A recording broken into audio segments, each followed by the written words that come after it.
And to our surprise, they actually link up with other archaeological sites. And so the entire region was organized almost like a lattice work of roads, north to south and east to west.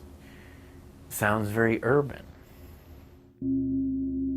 Heckenberger was revealing a highly planned pre-Columbian settlement pattern, unlike anything that had existed in the Old World. They were integrated in these multi-centric clusters. They always had a single central community.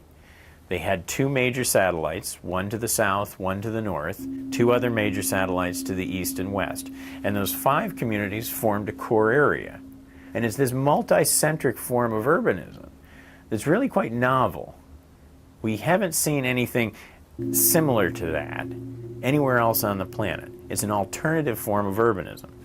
But in terms of integration, regional design and planning, in many respects they were more complex than the ancient Grecian polis or the medieval towns and villages.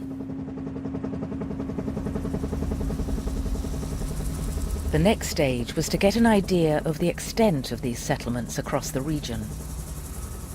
In doing this, the researchers capitalized on the fact that the Kuikuru villages are rich in dark earths, teja preta. In the Xingu, what we've seen is that the indigenous population in settlements has changed the actual properties of the soil, and that these minute changes in the soil chemistry actually cause the vegetation to grow differently. And that, in turn, affects the look of the forest. It's not a difference that can be seen with the naked eye, but aerial and satellite imagery can reveal this human footprint. When the researchers expanded their view to take in the whole Xingu Basin, the extent of the potential human impact on the forest was revealed. The black dots represent known archaeological site locations and locations of current human habitation. The red dots represent areas that have vegetative signatures that match those of known archaeological sites, and thus have a high probability of in fact being archaeological site locations themselves. Not only were the human settlements much more widespread than previously imagined, they've also had a significant impact on the wildlife of the rainforest. The plants and animals that colonized the landscape are slightly different in the road areas, in the settlement areas, in the agricultural areas. And so to some degree, the forest itself, as an artifact of past human usage, preserves that lattice-like structure that was part and parcel of the ancient built environment. This enduring human effect on the forest vegetation is one more piece of evidence showing that large parts of the Amazon are anthropogenic. So how much of this apparently virgin forest has actually been shaped by man? When sites like the settlements of Xingu are taken together with the land around the geoglyphs, the mounds of Marachaux, the dark earth sites and many other areas of study, a startling picture emerges.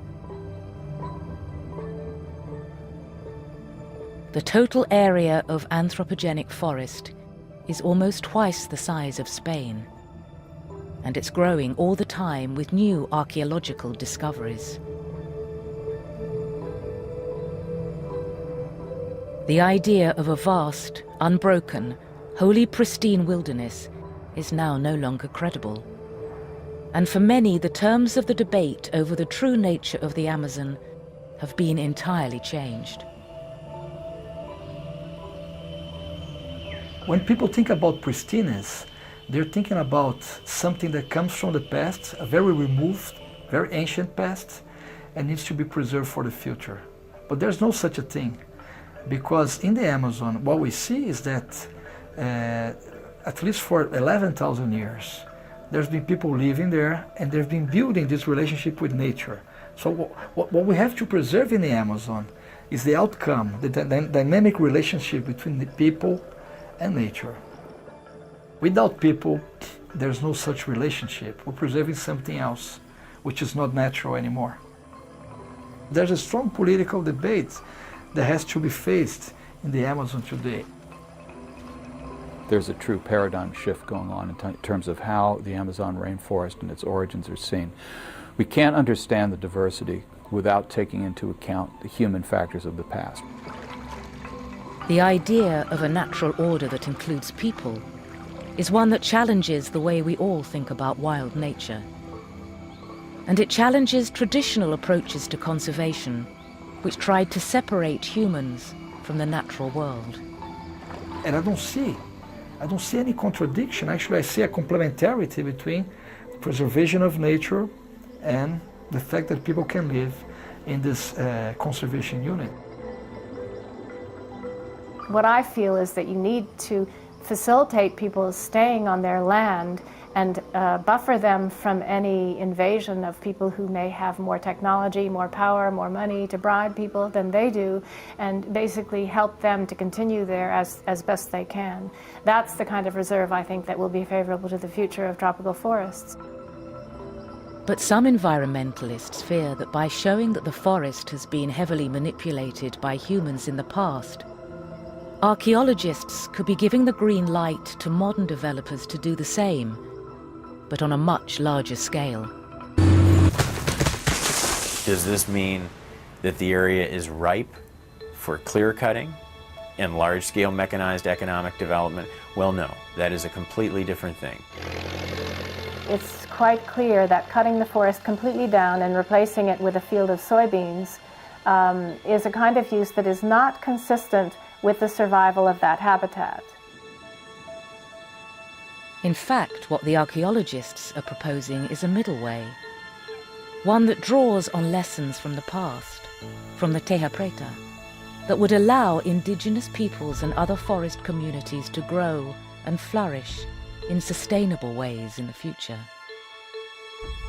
You can have societies that are very complex, very traditional, very large demographically speaking, without necessarily some of the things we always thought would be really important, like intensive agriculture. They had all other ways to produce food.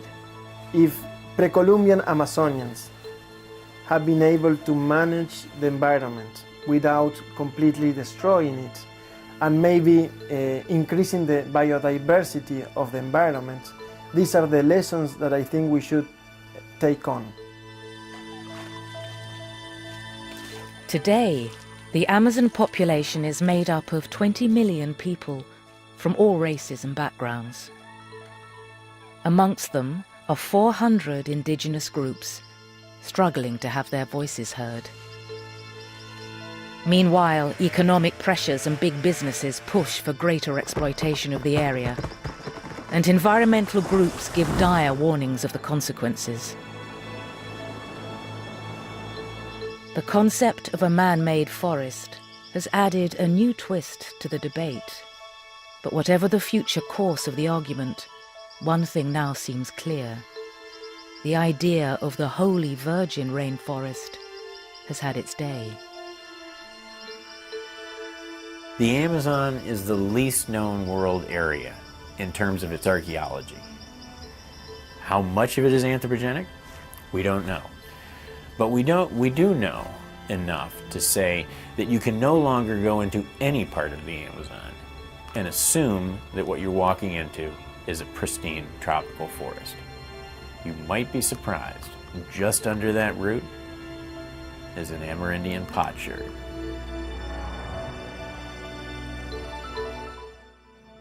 There's a brand new series starting here on BBC4 this week with Survivors, Nature's Indestructible Creatures. Episode 1 is on Tuesday at 9.